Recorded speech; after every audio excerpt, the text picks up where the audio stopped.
আসসালামু আলাইকুম গাইস, আবারও নতুন একটি ভিডিও নিয়ে আপনাদের সামনে আসলাম। আজ আমার সিস্টার ইন ল আমেরিকা চলে যাচ্ছে। ওকে ড্রপ করার জন্য আমরা যাচ্ছি শাহজালাল ইন্টারন্যাশনাল এয়ারপোর্টে।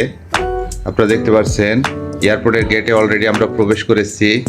আমরা এখন তৃতীয় তলায় ইন্টারন্যাশনাল টার্মিনালে চলে যাব, সেখান থেকে এয়ারপোর্টে প্রবেশ করব। সাধারণত যাত্রী ব্যতীত এয়ারপোর্টের ভেতরে কাউকে প্রবেশ করতে দেয় না, কিন্তু আমরা একটা বিশেষ ব্যবস্থায় বোর্ডিং পাস কাউন্টার পর্যন্ত আমার সিস্টার ইন লর সাথে গিয়েছিলাম এবং ওকে ইমিগ্রেশন গেট পর্যন্ত পৌঁছে দিয়ে এসেছি। যে বিশেষ ব্যবস্থায় আমি এয়ারপোর্টের ভিতরে টিকিটবিহীন প্রবেশ করেছিলাম সেটা আপনাদের সাথে শেয়ার করতে পারবো না। আপনারা দেখতে পাচ্ছেন আমরা সিরিয়ালে দাঁড়িয়ে আছি, কিছুক্ষণের ভিতরে প্রবেশ করব। আজকে অনেক ফ্লাইট থাকার কারণে যাত্রী সংখ্যা অনেক বেশি। অলরেডি আমরা ভিতরে প্রবেশ করেছি এবং আমরা যাচ্ছি কাতার এয়ারওয়েজের কাউন্টারে বোর্ডিং পাসের জন্য। এখানেও অনেক ভিড়, অনেক যাত্রী সিরিয়াল ধরে আছে বোর্ডিং পাসের জন্য। বোর্ডিং পাস সম্পন্ন করতে আমাদের প্রায় 45 মিনিটের মতো সময় লেগেছিল। আমরা প্রায় কাউন্টারের কাছাকাছি চলে আসছি। ইতিমধ্যে আমাদের বোর্ডিং পাস সম্পন্ন হয়েছে। দেখতে পাচ্ছেন আমাদের লাগেজ চলে যাচ্ছে বিমানে।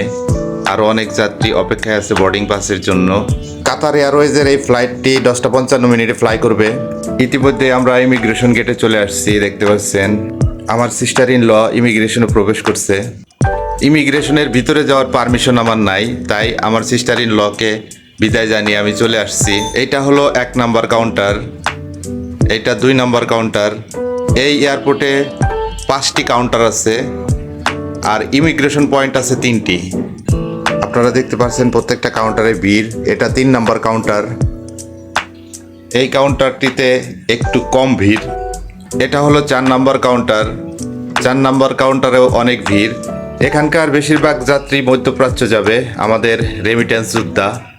এটা 5 নাম্বার কাউন্টার। এখানেও মোটামুটি ভিড় আছে, সবাই যার যার গন্তব্যে যাওয়ার জন্য সিরিয়াল ধরে দাঁড়িয়ে আছে।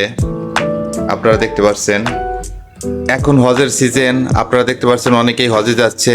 একটা বিশেষ লাইনের মাধ্যমে তাদেরকে ইমিগ্রেশনে নিয়ে যাওয়া হচ্ছে। হে আল্লাহ, এদের সকলের হজ কবুল করুন। ভেতরে ছোট ছোট বেশ কয়েকটা কফি শপ ও রেস্টুরেন্টের মতো আছে, কিন্তু এখানকার খাবারগুলো খুবই এক্সপেন্সিভ। আমি 1 কাপ কফি খেয়েছি 100 টাকা দিয়ে।